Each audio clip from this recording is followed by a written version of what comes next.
Ngayon naman sa ating negosyo tayo, silipin natin ang ating isang masarap na Japanese food na takoyaki na talaga namang patok sa panlasa ng mga Pilipino. Ay, napakasarap nito. So, let us all watch this. Dahil sa MSMEs ay maraming Pilipino ang nagkaroon ng trabaho. Ika nga nila, small businessman kung ituring, malaki naman ang natutulong sa atin. At kaugnay niyan ay isa na namang small business ang ating bibisitahin para alamin ang kanilang sikreto sa successful na negosyo.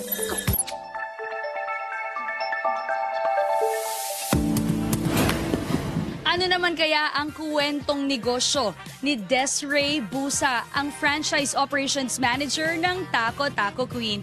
Hi Desiree! Hi Miss Dayan. So Desiree, to start off, paano ba nagsimula itong business? So nag-start po ito during pandemic time. And then syempre yung mga tao hindi lumalabas. Pero ito pong takoyaki talaga nag-start as cart. Yung trike po talaga nag-rove around siya. So dun siya mas nakilala talaga. Nakakatuwa kasi yung mga business na nagsisimula nung pandemic na kung kailan pa talagang hirap na hirap din yung ibang tao to start up a business, talagang nagtitake kayo ng risk. Ano yung naging factor na sinabi nyong, we need to make this happen? Kasi syempre hindi may iwasan, no? Ang mga Pilipino talaga mahilig sa pagkain. Okay, syempre with that concept, syempre yung owner mahilig sa takoyaki. Yun po, shinare niya yung idea na why not dali ng takoyaki dito sa Philippines. Kaya natin makipagsabayan when it comes sa franchising, sa takoyaki. So it's not a typical Filipino version talaga. I'm sure there were a lot of ups and downs, lalo na syempre, di ba, minsan wala pa nagtitiwala sa iyo di ba, during yung pag-open mo ng business. Ano yung mga challenges along the way? May mga naging problema ba?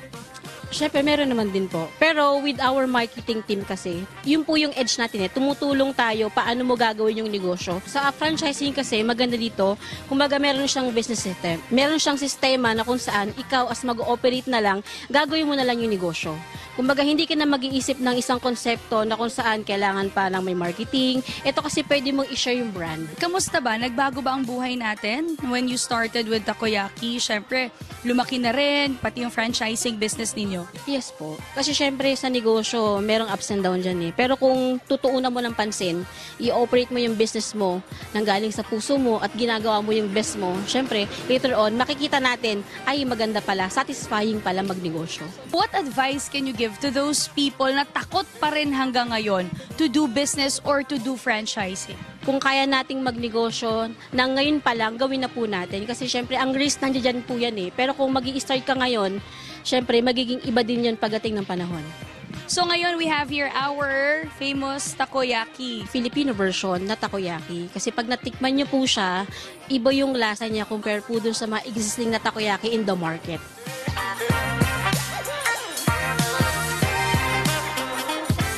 Franchising ay isang paraan upang mapalago at mapalaki ang inyong business. Bagamat iba't ibang paraan sa pagnenegosyo, importante pa rin ang sipag, tiyaga at isa-puso ang inyong ginagawa.